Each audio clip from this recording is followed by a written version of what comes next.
ශ්‍රී ලංකා කාන්තා කණ්ඩායම එංගලන්ත කාන්තා කණ්ඩායම හමුවේ ලකුණු 89කින් පරාජයට පත්වෙයි.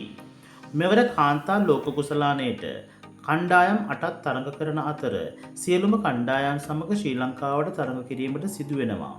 ඒ අනුව එක් කණ්ඩායමක් තරඟ 7ක් ක්‍රීඩා කරන අතර අවසාන කණ්ඩායම් 4ට ඇතුළට පැමිණීමට නම් එම තරඟ 7න් අඩුම තරඟ 4ක්වත් ජයග්‍රහණය කිරීමට අවශ්‍ය වෙනවා. ඒ අනුව චමරි අතපත්ව ඇතුළු ශ්‍රී ලංකා කාන්තා කණ්ඩායම මේ වන විට තරඟ 3ක් ක්‍රීඩා කර ඇති අතර ඉන් ඉන්දියාව සහ එංගලන්තය සමග පැවති තරඟයේ පරාජයට පත් වූ අතර ඕස්ට්‍රේලියාව සමග පැවති තරඟය වැස්ස හේතුවෙන් පැවැත්වීමට නොහැකි වෙනවා.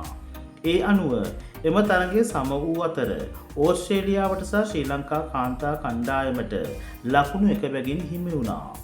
ඒ අනුව අවසාන කණ්ඩායම් 4ට පැමිණීමට නම් ඉතිරි තරඟ 4ම ශ්‍රී ලංකා කණ්ඩායම ජයග්‍රහණය කිරීමට සිදු වෙනවා. එංගලන්තය සමග ඊයේ පැවති තරඟයේ කාසිය වාසිය දිනාගත් නායක චමරි අතපත් වූ පළමුව පන්දුවට පහර දීමට එංගලන්ත කණ්ඩායමට ආරාධනා කෙරූ අතර නියමිත පන්දුවාර 50 අවසානයේදී කඩුළු 9ක් දෙවි ලකුණු 253ක් රැස් කිරීමට එංගලන්ත කාන්තා කණ්ඩායම සමත් වුණා. පිළිතුරින්ම ක්‍රීඩා කිරීමට පිටියට පැමිණි ශ්‍රී ලංකා කාන්තා කණ්ඩායමට සියලුම දෙනා දෙවි ලබා ගැනීමට හැකි වූයේ ලකුණු 164ක් පමණයි.